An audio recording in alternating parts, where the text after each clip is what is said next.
La finca Mas la Plana em va agradar des que la vaig veure per primer cop.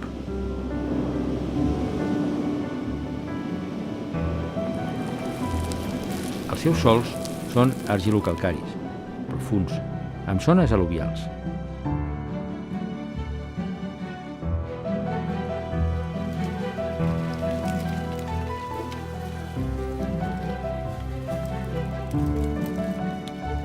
Encara recordo que als anys 60, quan vaig començar a plantar Cabernet Sauvignon, molta gent no hi estava d'acord. Fins i tot el meu pare va tenir els seus dubtes.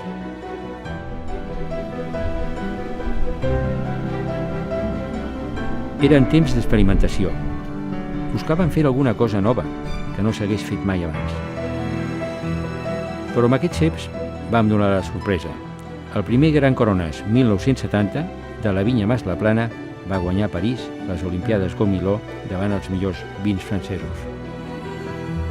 Mas la Plana ens va marcar un nou rumb. Teníem el que calia per elaborar grans vins. Aquest era el camí.